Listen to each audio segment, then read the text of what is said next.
It's starting up. All right, we're live.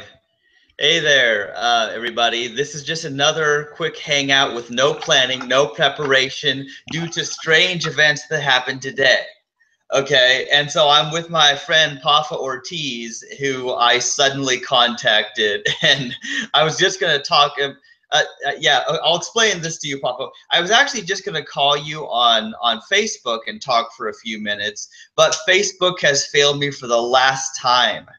Like, seriously, I have been having the worst technical difficulties. Like, it used to be where it wouldn't work in Chrome, but then it would work in Firefox, but it didn't work in Firefox. I updated to the latest version of Firefox, and it still didn't work.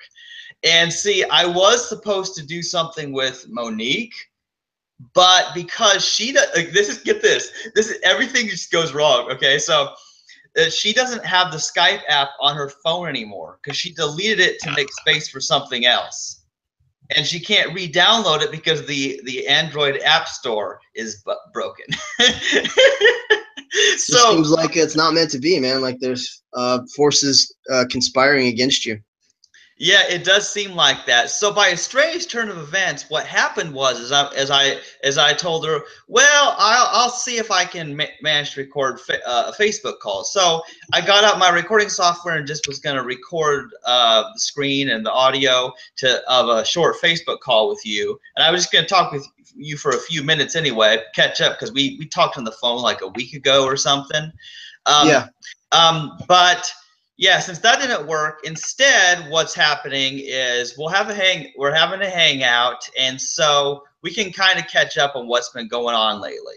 Because as you know, the last time I talked to you, I was like really way depressed. Yeah, you were like, a lot of stuff had been weighing you down, and you were going to take a break from the podcasts. And it's interesting because I listen to our podcasts like while I'm doing dishes or doing stuff around the house, and it's sad because like I didn't have anything to listen to. You know, like I was actually missing hearing your voice and having these fascinating, intellectually stimulating discussions and debates and there was nothing I mean, because I had listened to them all already. You know. Yeah. But you gotta do what you gotta do for yourself. You gotta take time out and take a break when you need to. So I'm all for that. Yeah, and the thing is that what I'm realizing is that I like doing the talks I have with you, and I'm still trying to continue doing the show with Monique, although we haven't done a show for over a month due to technical difficulties and scheduling issues. But see, all the things that I care about, all the things that I want to do, there's that, and then there was me trying to do all those podcasts with those other people. And you may have noticed that I wrote that one post on Facebook recently, and that was me, just kind of having a mad rant through trying to type on my iPhone my thoughts, and I ended up saying a lot more in there than I thought I was going to. Which one? What is it? Is it titled? Well, this wasn't titled, but it was just a recent post, and I remember that you said that you would revisit it later when you had time. Oh yeah, I didn't get to actually read it, so I don't even know what's in here. Yeah, I understand, but yeah, basically what it was is it was me expressing how I'm very like my difficulties in talking with people, my difficulties, whether it's my friends from work that don't understand veganism and say all kinds of awful things, or and just conflict in general. This is a real issue that I've had over the years, and so I don't usually speak very plainly with people like I do when I'm just on a hangout with you, because I'm comfortable with you enough that we talk about the deepest stuff. Yeah, we do. And yeah, and what happened was I was having so much fun doing the hangouts with you because we get into all this incredible stuff, all this biopantheism and vegan activism and the to be or not to be, and it all just flows so well together. And I was enjoying that. And so by comparison, what was happening on the Skype calls with the other guys was just stupid. It's like once you've had something better, you just can't go back to that old stuff. Right. And I think I'm moving forward with my life now. Like I really, I want to get focused on more important things, and prioritizing like what should you know, the more pertinent, more meaningful topics that you should be devoting your time to. I think you were just spreading yourself too thin. I mean, we all struggle with this, being pulled in too many different directions. Yeah. So definitely just prioritize and distill the most important things and most important mediums and subjects and pursuits. Yeah. Yeah. And so basically what's been happening since now and since I talked to you last is, okay, a few things. First of all, I've been working on art more again recently. I got back into art, and occasionally I'm posting all sorts of weird stuff to Facebook. I even post my art for sale on a few websites, actually. Cool. So, and I actually I got paid by this one person for helping edit her business card. I'd helped her a few years back. So, you know, stuff with my art is happening, and that makes me feel good because that's something that doesn't have to be controversial. Just me just throwing polygons together or whatever. I'm good at that, and it's not emotional for me, so it's easy. Yeah, I could see how it's a form of sort of catharsis, and you can like zone out and it's very meticulous, but it's like repetitive, and like it helps kind of like relax you and calm you down. Yeah, and then Jamie's a big help because he bought me Sonic Mania. It's like the newest Sonic the Hedgehog game, and it's available on multiple platforms, and that's crazy fun. You know, it's like all the nostalgia of replaying, you know, those old levels, but with new characters and stuff. He's very generous. He's very generous like that, man. He's always buying people things and sending them in the mail. That's really cool. I know. Yeah, Jamie is so awesome, and I don't get a chance to tell him how awesome he is very often. But yeah, he sends me stuff, you know, and you know, like he sent me vitamins and stuff, and then he sends, you know, he helps WSD out too because WSD has a hard financial problem, you know. So so he's cool. So I mean, so it's been more positive recently, you know, doing some art, doing some video games. But you know, still working at High V lately. But what's good is that I was off today and yesterday. I wasn't scheduled on Thursday, so that meant that I got to get, you know, the library trip over with, because I usually have to run stuff back and forth from the library because my mom can't stop learning things. She's learning Hebrew and Egyptian hieroglyphics like she's a real language nerd. Yeah. So, and sometimes we have interesting talks too about you ought to direct her studies, if she's going that deep into archaeology and anthropology and history, to the Sumerian culture. The Sumerian culture is the basis for almost all of the Judeo-Hebrew, Judeo-Christian, Hebraic myths that came about that are in the Old Testament. Like they're literally like revamped versions of the ancient Sumerian tales. And if you understand, most people can't read cuneiform, the cuneiform tablets, but they've all been translated. And so once you understand those myths, you can see the basis for the Old Testament stories. So you recognize that they're not unique, that they're actually just repackaged versions of those old Sumerian legends and myths. Yeah. We don't take the Sumerian mythology seriously, so why do we take the mythology that came 5,000 years later to be more true? When you see the origins, like the Epic of Gilgamesh, you know, it tells the story of Noah's flood, basically, thousands of years before it was ever written. So you know that the latter story can't be the truth. It's got to be the earlier story. And then you question the credibility of the earlier stories, and it all starts to fall apart. And there's a good way to kind of dismantle the indoctrination, the Christian indoctrination there. Yeah, it's very interesting because I mean I find that stuff fascinating. Like I didn't used to, because it used to be, you know, when I was basically when I had quit church years ago and I was just all mad at religion and stuff, I didn't want to hear anything about it whatsoever. But now after a few years, I've gotten to the point where it's like, yeah, it's just interesting to learn, you know, about how these religions formed and the history of it, and is interesting. And then, of course, I'm interested from the psychological aspect, how people's beliefs affect their behavior.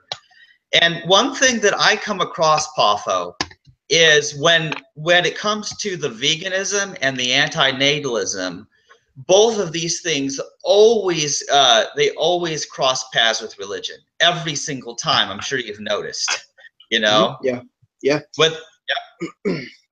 Whether people are defending eating meat because God gave Noah permission or something like that, you know, or Jesus ate meat. There's people who are doing that, and then there are people who completely dismiss anti-natalism because, you know, be fruitful and multiply and all that. Yeah, what we're talking about is the cultural conditioning, cultural myths and biases. Literally, it's just the influence of our modern culture, the Judeo-Christian culture in the West. That's what it comes down to, and so it was heavily influenced by, these ancient stories and this sort of patriarchal, male-dominated, consumerist culture that we have today. I mean, it can all be traced back to that, to the religious systems that so many sort of adopted and embraced, that were forced to in the Middle Ages, and then it's just a carryover from that. So yeah, what we're dealing with is the damage, the residual effects of religious indoctrination. Yeah, and what's interesting, and what I find particularly noticeable, is whatever the cultural beliefs are in a culture, as that changes, then the religions just morph to accommodate it, which of course makes sense, since religion is a human invention. So whenever there's changes, then the religion starts changing too. And eventually, like, apparently, I read this recently, that in 1992, the Catholic Church admitted Galileo was right. I'm like, took them long enough. Oh yeah, every luminary of science, or a great thinker from the past that was literally demonized and burned alive in some cases by the Catholic Church, like, has now been they've been absolved from their sins. They've been they've been reinstated as influential, and basically saying, oh, we got it wrong, sorry, they were right to begin with, we apologize. Like every one of them, like Joan of Arc, Giordano Bruno, maybe, I'm not sure if Bruno has been yet, but they always, in hindsight, because as culture, as society, as the human race as a whole collectively evolves, we recognize that to put a stranglehold on ideas, and to outlaw new and emergent patterns of thinking is just completely counterintuitive to progress. And so as the human race collectively evolves, religion has to make allowance and accommodate. I was just reading some posts in Big Pan, the Big Pantheism page, and it's like, it's talking about Jesus, and it's talking about how but Jesus was really pantheist, and he was this and that, and he was 100%, that Jesus was really pantheist, and they're going on about all this stuff, and they're just literally reinterpreting the Bible, reinterpreting the age-old myths, the stories, and to fit into their own modern current understanding of the world and their modern philosophies. And it's so disingenuous and pretentious to me, because I'm just like, it's dishonest. Like, you're not really paying attention to the history or the origins or how these belief systems came about. And if you keep on morphing and changing, on one level, it's good because it represents progress, and you can incorporate these newer ideals and stuff and understanding into the religious systems. On another level, it's like, it's completely dishonest, and I'm just like, it's a myth. You can paint Jesus out to be whoever you want him to be, whatever you want him to be, and I guess that helps, so that they're incorporating veganism and animal rights and ecological awareness and sustainability, environmentalism into these conventional conservative religious systems. But at the same time, I know too much about history to just go along with that. So I can't even comment. I won't even comment on it. I'm just like, Yeah. whatever. Well, you know what's funny about this prophet was it just so happens about a week or so ago, like I actually came across this Facebook post that it said something about Christian vegan in on somewhere in this photo. It was a sarcastic thing, like how to defeat vegans in a debate or something, but it was really dumb. It was meant to be an ironic, sarcastic one. Yeah. And so but then I just googled Christian vegan and I found this website, and it was very interesting. But what I've seen with this kind of stuff is basically what they do is they try to act like God's original design was for everybody to be vegan in the Garden of Eden, but then people sinned, and so that stopped it, and then animals had to be sacrificed to cover for their sins. But now that after Jesus died, then we don't have to kill those animals anymore. Religion, it's the ultimate game of catch up. Yeah, playing catch up. Yeah. Well, but there is something notable to comment on that even in our subconscious, sort of unconscious, latent understanding of ideals and of right and wrong, the Garden of Eden, there was no death, and it actually was God who brought death into the world, Yahweh, who killed the first animal to provide skins to cover the shame of Adam and Eve, right? But even in their mythology, they recognize that an ideal world is one without killing, without animals with carnivorous instincts, without human beings eating animals. Everyone was vegetarian, basically.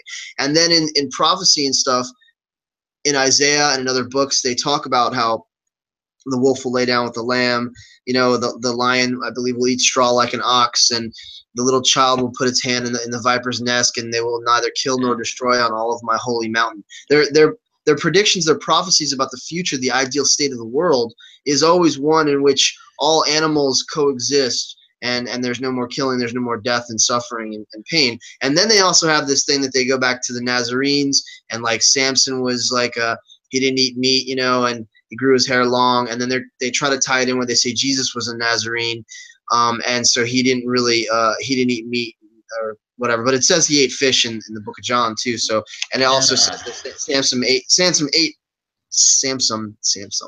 Samson ate honey. He ate the honeycomb, and then he like tied foxes together and lit their tails on fire. Yeah, so I remember that. He was a bastard. Like the point is, they try to they try to reinterpret, and they do this continuously. Like the New Age Jesus, well, he was really like an Eastern mystic, and then the Black Jesus, he was all the original Jews were black because they're trying to represent their own people, their own, the point is it's so stupid. It's just like man, it's the ultimate form of cherry picking. That's all it is. So I'm double-minded about it, because I'm like, that's good that you're aligning your archaic religious ideologies with current human values and ethics. That's good. You're trying to fit your religious your religious source, what's the word, your go-to religion, you're trying to fit it into the morality system that you already have as a modern human. And that in itself right there tells you how antiquated and archaic it is. But it's good that they're doing that, because then religions can evolve and adapt, and hopefully, as we all say, they'll just become obsolete in the future. But religion obviously needs a reformation. It needs to just end. But as pantheists, we can take back the religious terms. We can influence and guide it in a different direction, and make it a naturalistic spirituality, instead of all the focus and emphasis on supernaturalism and unverifiable stories and myths. Exactly. I'm like you, because I have mixed feelings about it. Yes, it's nice that religion tends to become updated to be more ethical and and more alignment with what we know to be right. That's good, but it's still a lie. Which is why I could never take that position of pretending to be a Christian vegan and try to convert people that way. Let's talk about something, Chandler. Is there something you want to go in a direction you want to go? I have a thought about something that I always think about. Unless you have something else you want to address. Go ahead. I'm up for anything, just about. Yeah, repeat what you just said. You said it's still a lie. It's good that they're it's good that they're reforming and they're making progress, but obviously it's still a lie. It's still false. It's still all, you know, pseudo-intellectual mental masturbation. That's the way I see it. You know, your invisible friend in the sky, the relationship you have with your concept of what a god is, all this stuff. Yeah, it's all false. It's all man-made. It's all literally subjective. With you know, constant confirmation bias and sort of a psychosomatic, you know, experiences, your religious experiences. So it's all man-made. It's all created by the human mind.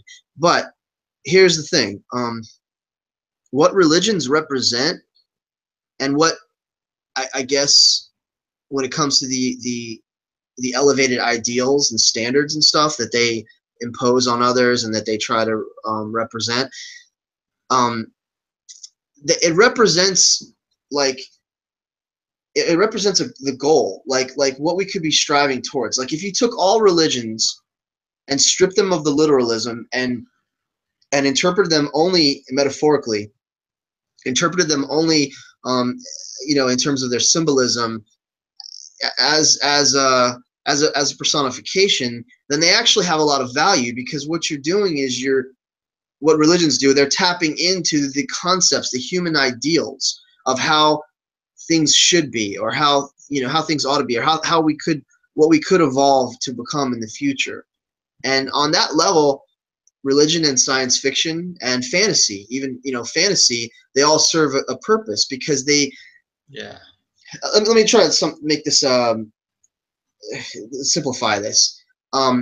If I give you a scenario of something that you could possibly obtain or achieve, you know, and even though it's far-fetched, and this is a positive, altruistic, you know, beneficial goal.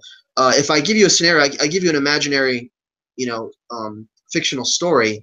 You read that story, it gives you ideas, and it allows your brain to expand to the point where you can see that this might be possible. And then it allows you to innovate and start to create and start to move in that direction. So what religions and science fiction and fantasy and myth, what cultural myths do, in a sense, I mean, they connect us to our past, they teach us moral lessons, but they also sort of encapsulate and personify these ethical standards and these ideals and these lofty visions and goals, and they make them tangible, they make them palatable, and they make them easily understood. So that's a good thing. And in that sense, religion, science fiction, mythology, and fantasy, they show us where we could go, and they kind of direct us into understanding and you know, expanding our imaginations to imagine what could be. And in that sense, I think that it actually helps propel human evolution to a certain extent. Yeah. Because we're focusing on it, we're thinking about it, we're thinking about the ideals, we're thinking about the ethics and the standards, we're thinking about the progress in a sense. Yeah. The only problem is, along with those archaic religions and specifically the Abrahamic faiths, you have all of the bias and the bigotry and the cultural the cultural superstitions and prejudices and biases and forms of discrimination that go along with it, against women, against homosexuals, you know, against animals. So if we can just weed that out, if we can just eliminate that and say, yeah, they wrote that because they were living in that time period where animals were considered property. That's actually the first time when animals were considered property and currency. So we know that homosexuality wasn't understood. We know that other races were not looked kindly upon because they represented a threat. So let's, you know, read it and in the context in which it was written, but draw from it the lofty ideals and standards. That's a good thing. We can do that. And so in that sense, I think religion and mythology and fantasy and science fiction are very useful tools because they propel our evolution towards those idealistic standards. Yeah, and so basically, to sum it all up, what you're saying here is that as long as people don't literally believe it, as long as they don't take it seriously and think that everything in the religion is literal truth, but they take the good parts, the ideals about what life should be like, how there should be no pain or death and suffering and all that.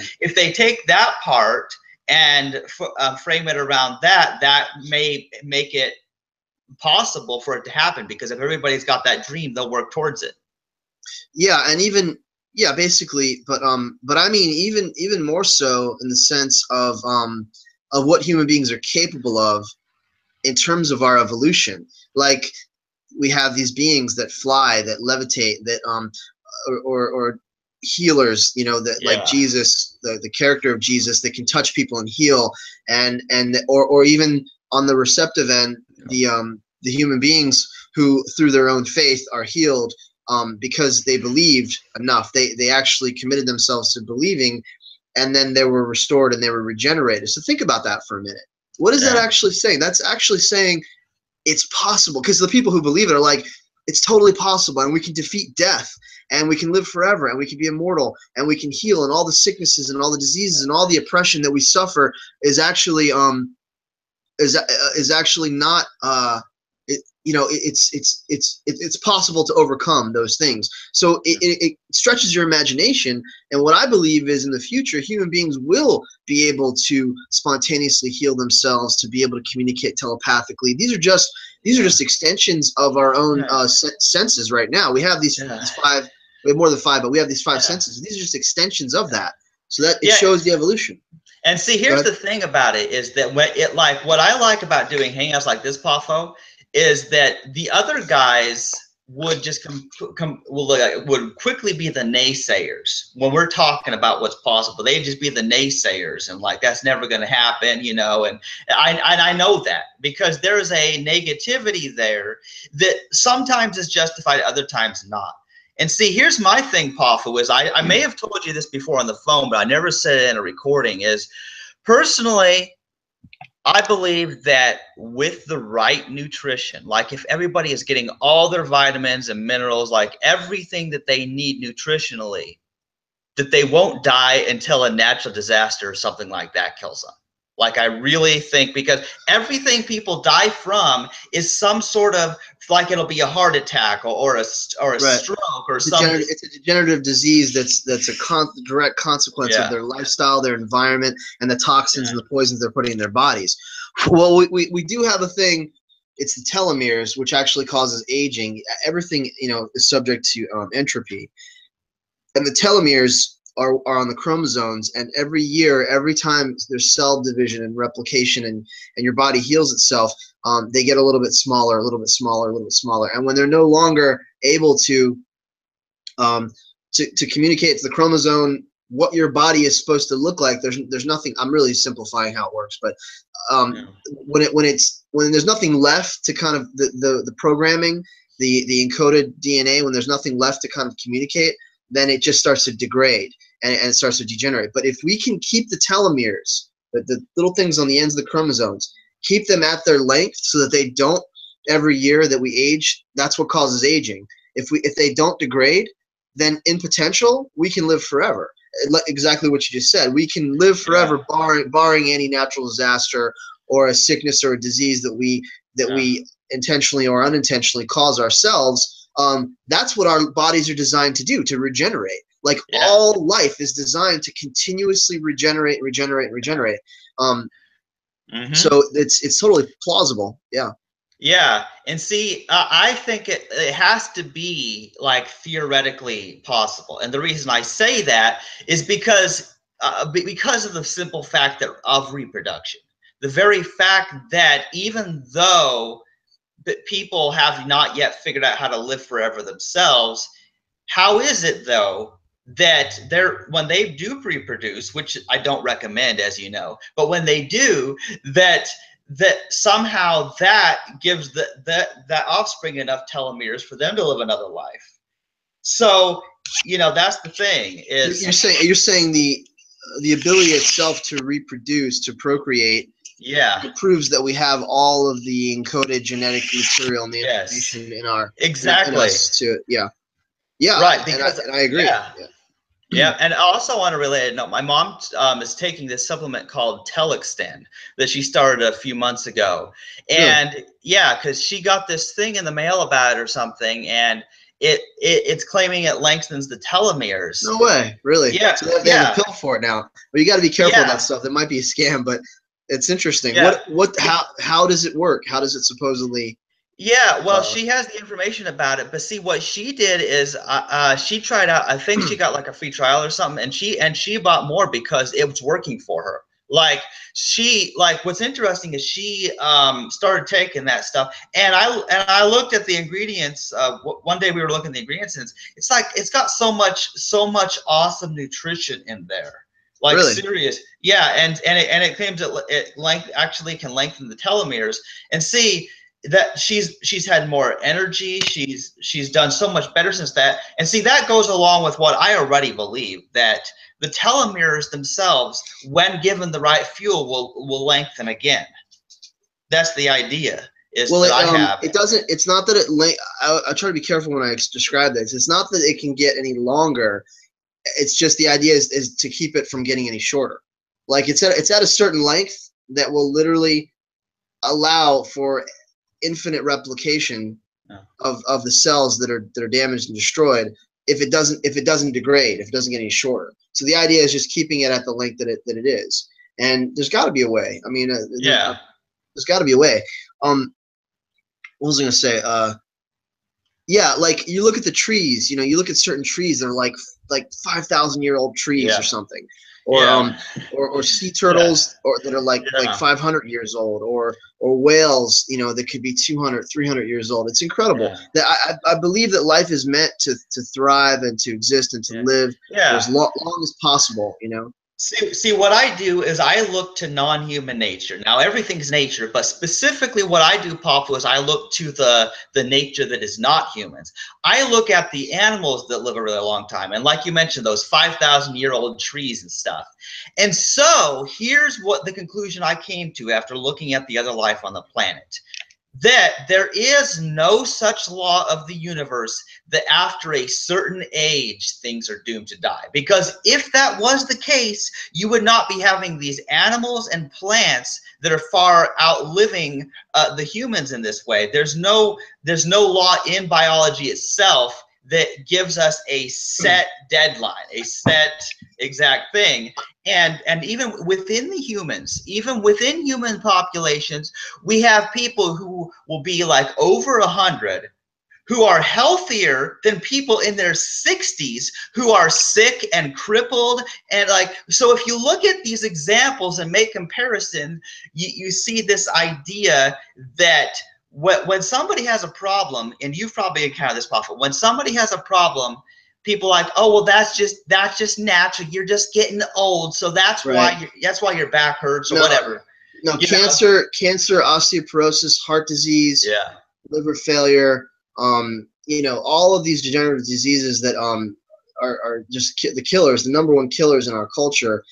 They are not just products of aging. They are products of poor diet, of their lifestyle choices, of environment, of environmental stress factors, and most importantly, the meat, eggs, and dairy that we're consuming, with all of the antibiotics and the hormones, the growth hormones and the chemicals, and all the shit that's in the dead carcasses that we're eating, and the bodily secretions. It makes no sense at all. You live on a whole foods plant-based diet, and you eliminate all stress, get regular exercise, sunshine, plenty of sleep, and eat a healthy, balanced vegan diet, because you can be a junk food vegan, you can get fat and being healthy too. So that's true. But if you do all that, you will prolong your lifespan at least 10 to 20 years, if not more. Yeah, and see, here's the thing. So many diseases, so many types of food poisoning, and so many viruses and stuff that have killed people, and that they have vaccines about now. So many of these things were acquired through animal agriculture and consuming the products of death and destruction like that. I mean, so really, people think that we're so advanced because now they've supposedly extended human life, through there are a lot of people who praise vaccines, and I'm actually not a fan of vaccines, and so I think there are probably like 3 vaccines that we need, if that. That like for specific life-threatening diseases. Other than that, everything else is just them playing Frankenstein, and they're just like throwing this stuff at you, and it's literally causing more disease. Viruses, things are actually mutating because of the vaccines. There's animal DNA in the vaccines. They're grown with all this stuff that's mixed in. So I'm not a proponent of vaccines either. Yeah, and see, here's the deal. I know about the controversy about the autism vaccines connection. See, because I read about this and I watched the documentary, Hear the Silence or something. And here's the deal. The guy, Andrew Wakefield, he was just recommending that they space out the vaccines so that they could identify which vaccine was causing problems in a whole bunch of people's children, that right at the point they had vaccines, they started losing their language capabilities and couldn't talk anymore. And it's like he was just trying to investigate what is specifically causing it. But at the and the measles, mumps, and rubella, they do all three of those together. And he was saying, no, do them separately. Let's identify what the problem is. But then they all, everyone got mad at him, because anybody who tries to suggest even a slight improvement and change how things done, then they're the bad guy somehow. Yeah, it's because there's always money to be made. It's always a profit-driven incentive that fuels it. What was I going to say? I think when you look back in history at the pestilences and the things that almost wiped out humanity, cholera and bubonic plague and things like that, and specific diseases, polio and whatever, those are that's progress that we've been able to eradicate those crippling diseases. But then again, is it really progress that we're all multiplying and living to be longer and completely overpopulating our cities and destroying the earth? Yeah. See, Poffo, that is the thing. I'm glad you brought that up, Poffo, because that's actually my next point. See, people act as if the fact that humans are no longer wiped out by, these epidemics, they act like, well, that's such a great improvement. But then guess what happens? Then we have overpopulation, and then we've got people killing each other over the food and the water and the land. So instead, the same number of people are dying now. It's just that they're killing each other through war and other methods instead. So we have not progressed at all. And it's a point that I wanted to make as well when you talked about nature, that potentially, conscious beings, living organisms, biological organisms could potentially live, indefinitely. There was a point I wanted to make that actually there is a contingency in nature where it's very complex, but the idea is that there is also balance, so that species, it is a natural selection which eliminates the sick and the weak, so that there isn't like an overproduction, a proliferation of a certain life form that ends up threatening, the balance of the ecosystem. So like death and sickness, they are a part of the natural primitive nature's natural order to eliminate an overproduction, overpopulation, and keep everything in balance. So that is a part of it, is the natural aging process. I think that in Omnia's wisdom, it's in there that beings should die until they're smart enough to live sustainably, until they're smart enough to coexist and live in symbiotic relationship with the rest of the living systems around them. And that's never existed, because every animal will just take as much as it can for as long as it can, and it'll do its focus is primarily egocentric, or it's self-centered, but at the same time, nature, collectively as a whole has this wisdom where it does weed out the sick and stuff like that. So it's not necessarily a good thing for beings to live forever if all they do is proliferate and continue to multiply, and they're not living in homeostasis with their environments. But it is a fascinating thought, and it is something we should strive for, to end death and aging if we have evolved in terms of our consciousness. If we have an elevated consciousness that recognizes the systems model, thinks holistically, then we can actually live, and we can create inventions to help benefit the animal kingdom, to help benefit those who are suffering mental illness. And there should be no, at this point, there should be no homelessness. There should be no war or violence because we have the technology, we have the intelligence, except that it's not the evolution of our consciousness has not transpired consistently, is what I'm saying. It just happens in pockets. It's not in a holistic sense.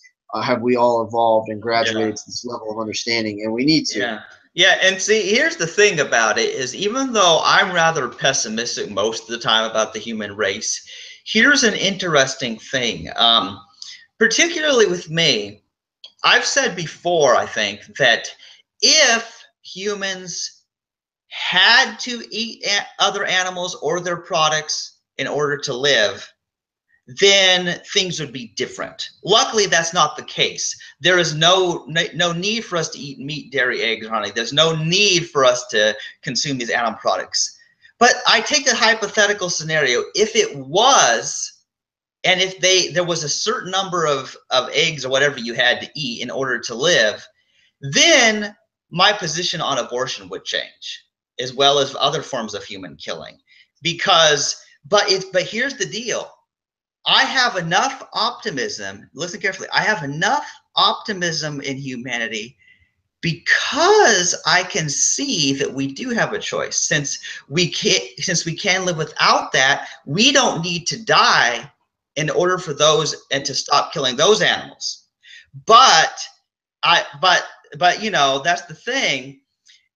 I view it as we have a nonviolent solution. We have as long as you have nonviolent solutions to staying alive, like a plant-based diet, and you know, then let's do it that way. And as long as we have the option to either remain celibate or get sterilized, if we have those options, then there's no reason for abortion either. There's no reason to have unwanted pregnancy. So we have so we have all these nonviolent solutions, and because we have those options, the violent solutions should never be sought. I agree. I wasn't sure if I followed the first part of what you said, but I can go back and listen to it later. But I definitely agree with the latter half of everything you said. Through contraception, through sterilization, through abstinence. We don't have to procreate. We don't have to continue to proliferate, and we obviously there's no nutritional need for animal products whatsoever. Biologically, physiologically, we have, you know, the guy said that, you know, the level of the amount of meat, eggs, and dairy that the human body needs, that the average human body needs, is absolutely zero. We can get everything that we need from the plant kingdom, and that's where we should get it because it's in its whole organic state. You know, minimally processed, and without all the bioproducts, the byproducts, the junk, the garbage that goes along with it. Because literally, we're getting our protein, our nutrients, our calcium, all these things through the body of an animal once it's been processed. We're getting it through their own body, which is like, it makes no sense. It's like trying to drink clean water through a filter of shit, you know? That's right.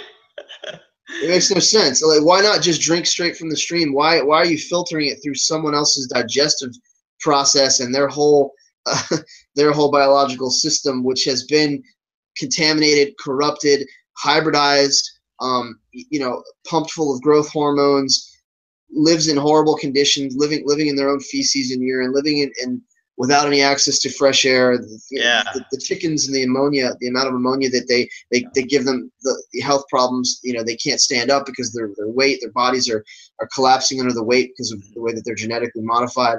So it's just a matter of educating the public and letting them know of what, you know, what they're actually consuming for health reasons, for the environment, for the sake of the waste, the waste of natural resources.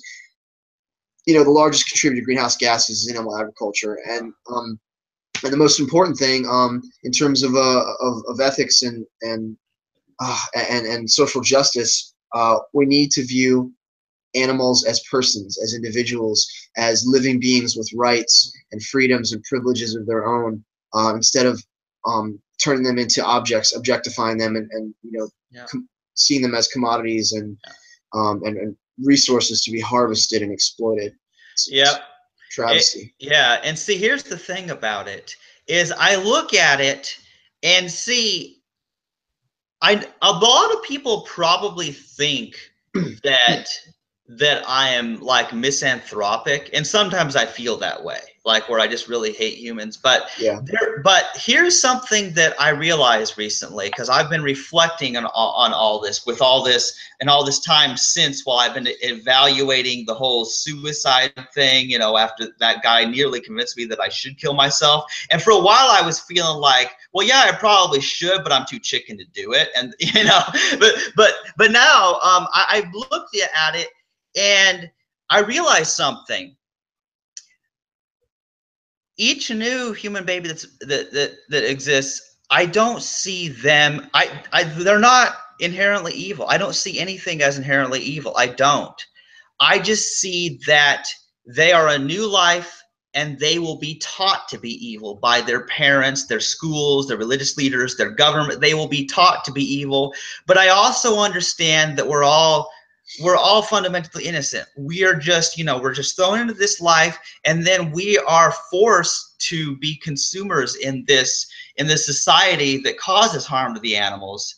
And I think people are taking things the wrong way, you know. And anti-natalism isn't about destroying humans because humans, like, there's no rule of biology that says humans have to always be this evil.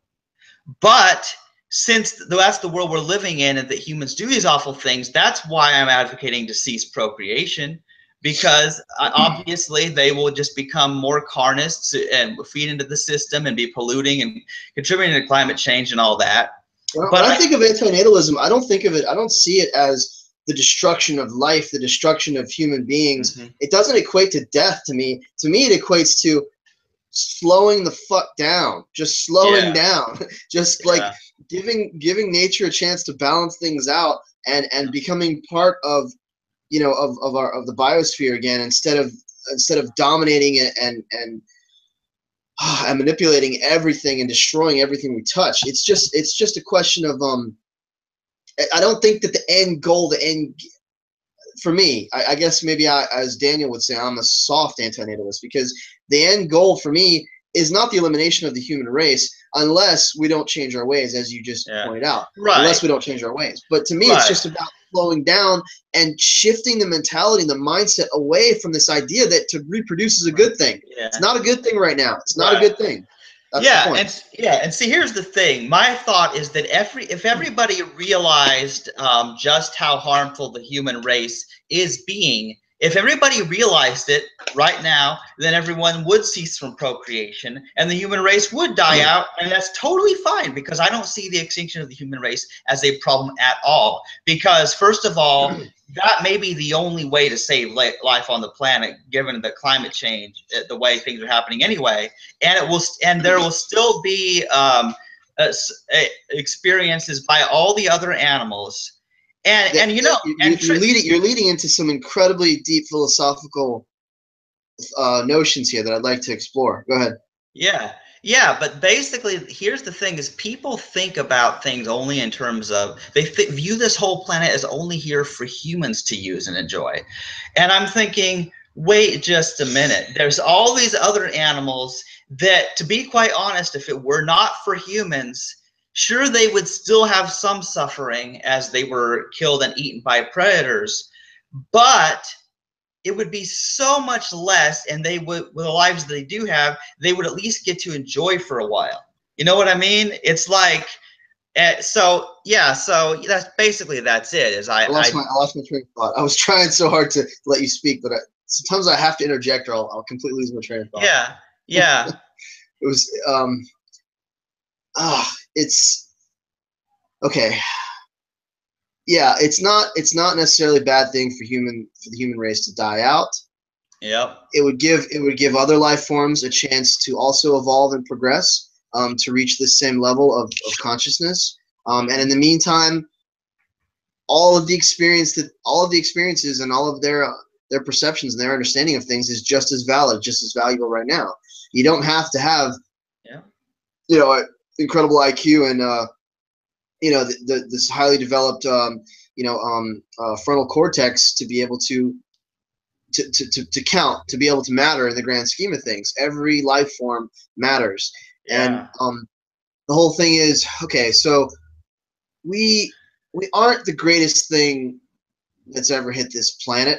We're just the luckiest, and we were just the most successful due to actually, partly due to us, partly due to our choices, partly due to the environment, all these other factors involved. As we know, there's no free will. So all these environmental factors and all these conditions which allowed the early hominids, the early primates to be so successful, and the dexterity and the tenacity that was there, we were highly successful. And now with that success, we are complacent and lazy and self-indulgent and completely self-destructive, and we are facing the challenges of being I don't want to ever say at the top of the food chain, but at the top in terms of our capacity to manipulate our environment, in terms of our influence. That's where we're at the top. And so we're like the rich fucks who've now conquered everyone, and that we have everything that we could ever desire, and then we're all miserable, and we're committing suicide, and we're doing drugs, and we're still escaping. We're still trying to comfort and cope with the pain and the loneliness and all these other problems, all these psychological problems. Like we don't have the survival problems anymore. We have all the internal emotional problems and this epidemic of depression and mental illness and anxiety and stuff. But the philosophical trajectory I would like to go in has to do with the nature of existence itself and of life and how life evolves. That if it wasn't us, it might be a species of owl that has now evolved. I don't know why I thought that. Wisdom. I'm thinking like an owl that's now the dominant species on the planet, or the dolphins, the cetaceans, the porpoises, and the whales that have now evolved, and they will end up having the exact same problems that we're having right now. Yes. You know what I think would happen, Pafo? If the humans were all wiped out right now, what would happen is one of the other primates, they would do the same things as far as they would have written and spoken language. They would make the printing press. Eventually, given enough time. Chimps and bonobos, I would say chimps and bonobos. Yeah, given enough time, they would even invent the internet again. They would invent airplanes and cars. I honestly something like it. Yes, some form of mass communication, some transportation, all these things. Millions of years from now, they would struggle with the same questions of morality. Would they be subjugating and enslaving their brother apes? Would they be subjugating and enslaving other animals? Yeah, they would. But this is the interesting thing. There are so many factors. There are so many contributing factors. It's really hard to theorize. We can only extrapolate because certain species, due to climate change, due to geographical upheavals and shifts in the stratosphere, just all kinds of factors that may play into it, could make them more docile and more peaceful, or could make them more violent. Let's say a strain of baboons. Like baboons are incredibly violent and aggressive and competitive, right? A strain of baboons take over. We would have a warlike culture that would be worse than anything that human beings have ever done. But then again, see if somehow it was an aquatic culture and the cetaceans evolved and it continued to evolve. They don't necessarily have to evolve to come back to dry land or to have arms and legs and whatever and be able to speak using the same vocal. But just if they evolve, just picture them. It's beautiful to imagine these things. Picture them millions of years in the future. I actually think that cetaceans would have an incredibly altruistic, peaceful society, given their nature, given the expanses of the ocean, the time they have to think, to ruminate, to contemplate. They're highly social animals, incredibly social communities, and with incredibly intelligent language systems. So they would probably be better, the more successful in terms of the evolution of their consciousness. They would be much more successful than we. I think just due to their nature, their demeanor. Now, if we're going to continue this talk any longer, I'm going to have to use the restroom first because we're getting pretty deep here. So I'll be right back.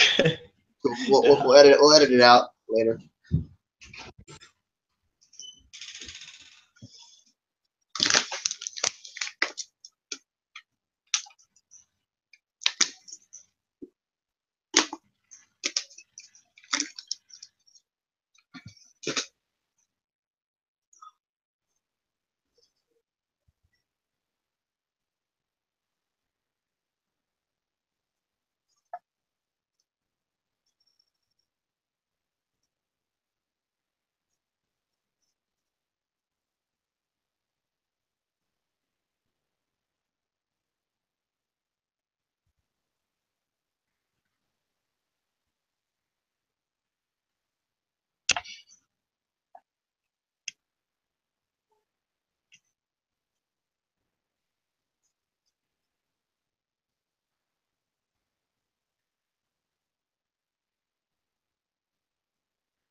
So far, this has been a really great talk, man. We're getting deep into all these incredible territories and about other species, you know, inventing things like humans have done. They'd be different, you know, but the basic principles.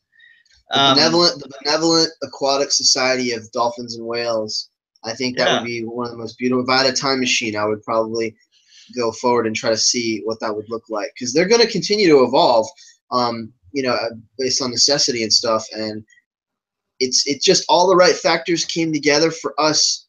You know, we're the luckiest, and I guess we're also cursed because we have because we have this capacity for psychological psychic trauma and psychic pain, you know, as well. And I've always said this to Trick, and I don't know if he's ever understood me. He vehemently disagrees, but I always say it's not that animals have less of a capacity to suffer and experience pain and anguish, but it's that human beings have a greater capacity because of our intellectual capabilities.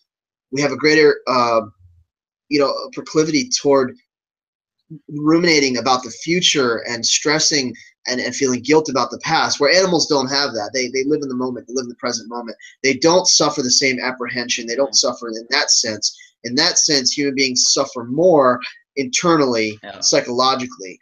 Animals suffer just as much physically, but I don't think that they, you know, you got to be careful how you say it. I don't think that they suffer as much psychologically in their experience, although, of course, they still suffer trauma and stress, and they grieve and all of these things.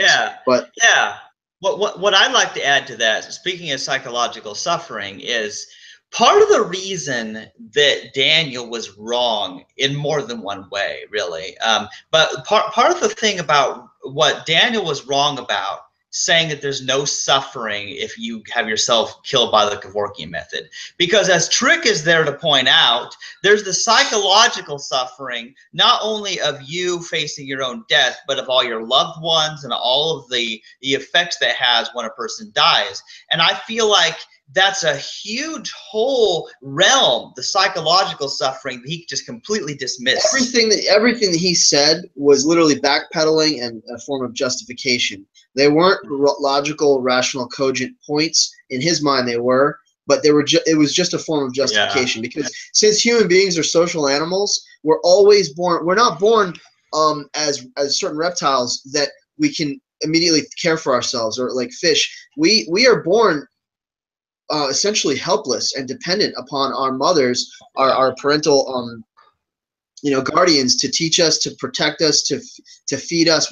It's almost like we're still fetuses outside of the womb for a long time, until 1, 2, 3 age, maybe 5, 6. Even then, you got to go all the way up to like age 10 when a human being can become self-reliant, a little bit self-reliant and self-sufficient.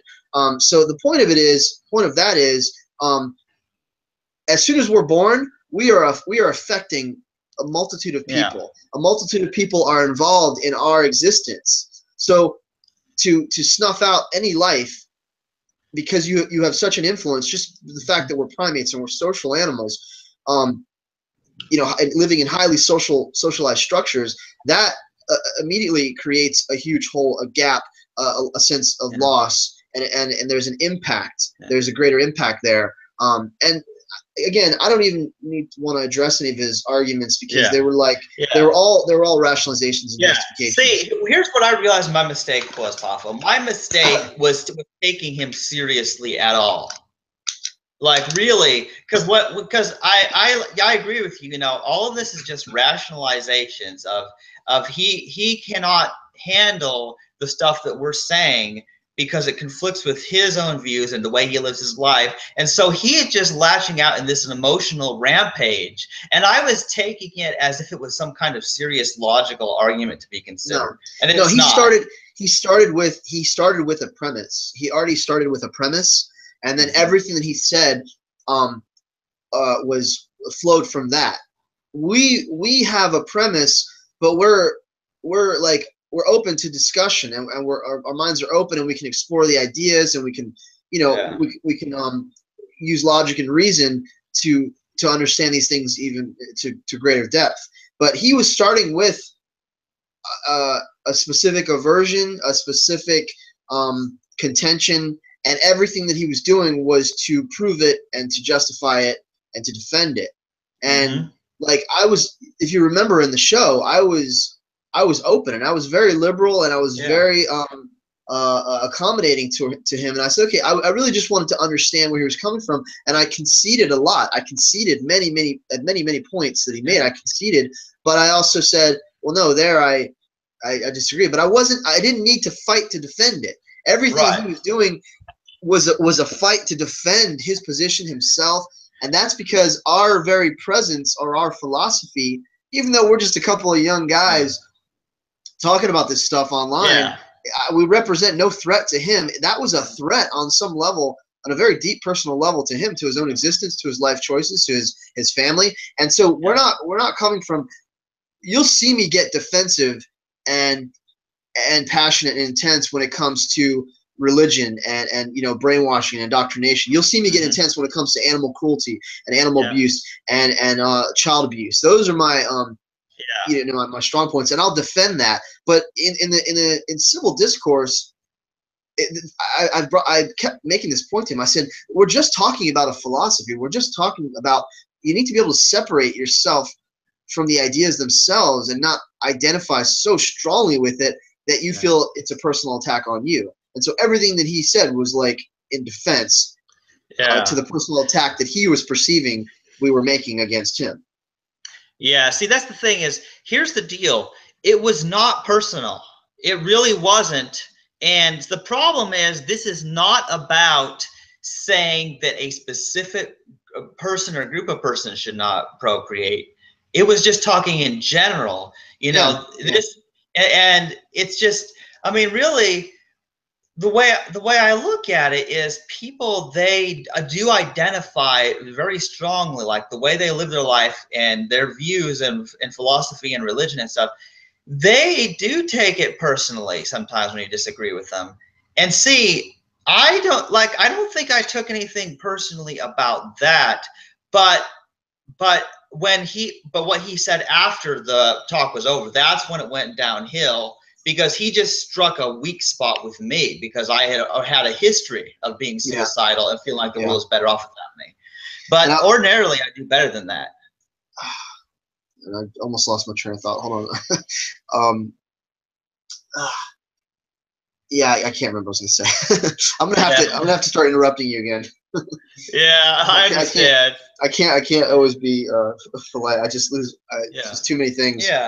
Well, see, that's the thing is, there's always so much to say, and this is why we had to do this. So I'm really glad we started doing this, because I've had all the stuff that I wanted to say, but it's really hard to release that writing it all. It doesn't work. It works in the conversation instead, when we're sharing back and forth, and it's like, then I'm glad you brought something up, and then I go on that.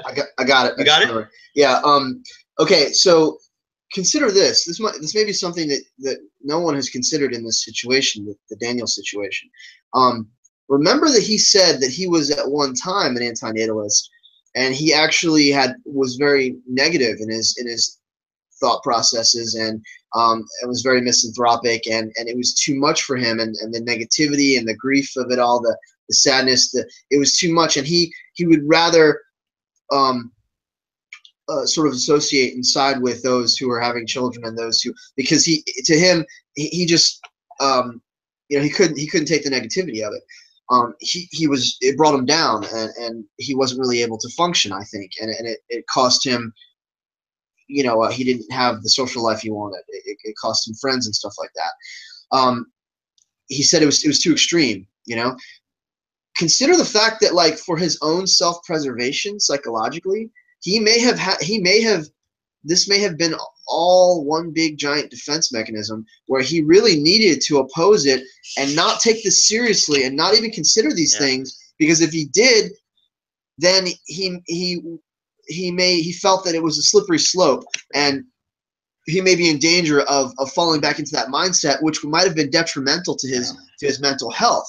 So it's kind of like, let me think of a scenario. It's kind of like, I can't go back and talk about Christianity and the belief in a personal deity and all these kind of things without, like, I mean, now I can, but there was a time, let's say there was a time when I couldn't really talk about it with others who were more progressive and open-minded and stuff, who still harbored theistic beliefs, because that would screw me up, because it would be like, well, then maybe it's true, and maybe God is there, and maybe this is all a test, and maybe he's real, and I need to pray again, and I need to recommit my life. So it was like a slippery slope. I couldn't even go there. I've been there. I've been like that before, you know. So there was a time that I couldn't even associate with other theists and other believers, monotheists, you know, believers in a personal God and a personal deity, because it actually was damaging to me to entertain those thoughts again, because I had suffered so much psychological trauma due to my my delusions as a Christian. So in a similar sense, I think Daniel, he might have been trying to protect himself from thinking the anti-natalist in the anti-natalist way, because it was damaging to him. So if you ever considered that, there's always more to the story. You know what I'm saying? Yeah. And we have to widen our perception and our understanding of things. Yeah. There could have been other factors. And of course this is speculation, but it's something that could very well be true. Here's another thing that could be very true, Pafo. Now, you may not like, I don't know, I'm just going to go into this. A lot of men, I think, they don't have a lot of friends. They don't have somebody that they can share their thoughts with, you know, and open up to. So what happens is their wife or their girlfriend, for example, might become their best friend, right? You know, and so, but unfortunately, the problem we have in today's world is that those relationships are tainted by the fact that it's also about sex, and where marriage and relationships, they're all centered around sex. Yeah, okay. I know where this is going. It's like his wife would withhold, you know, sex from him if he didn't support her. Is that where you're going with it? Well, yeah. So yeah, basically, here's how I'm going with it. Because let's say that Daniel, and let's say that he were to take us seriously, and if he agreed with us, that would be to his detriment. If he agreed with us. Hold on, Chandler. Hold on a second. I had an accident. My light bulb just burned out. Hold on. Oh, okay. Yeah, that's fine.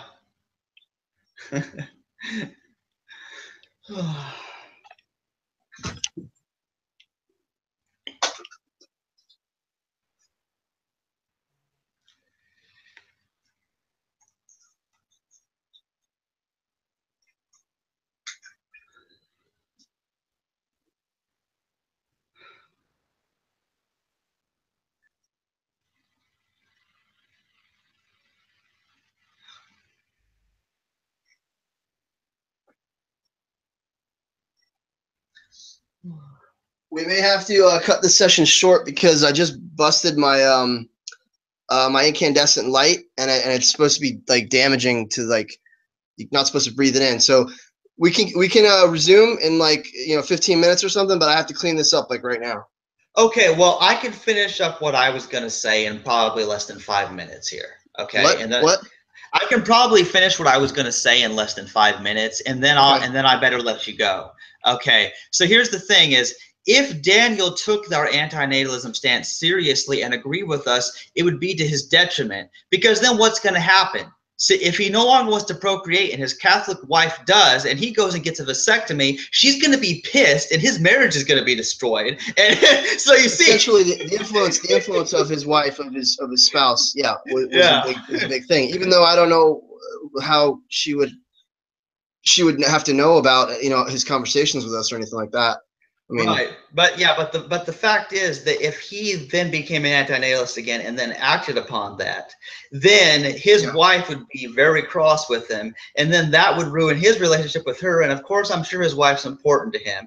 And I don't know if they were planning to have another child or what. Yeah, I think you said they were, and so that's the thing about it, is that his wife would view that as a sign of betrayal in her mind, and he could not handle the ramifications that would happen if he did agree with us, which is why I think he's closed off to the idea. And personally, for me, I've never been happier to be single, because I've realized how nice it is when you instead have friends like a Pafo that you can talk to on Hangouts. That to me means more than most people's marriages probably do to them. Well, I appreciate that, man. Hopefully, I'll still be around. I don't get mercury or lead poisoning from this. I gotta clean this up. I know that the fumes, you're not supposed to be around it if it ever shadows. You know, I'm talking about those swirly the swirly LED lights. It just fell off my laptop, so it shadowed. So. Well, I better let you go because I love you more than my non-existent wife. Okay, so I want you to stay alive. I want to talk to you again in the future. So I'm gonna end the hangout, and then you go get yourself safe from whatever.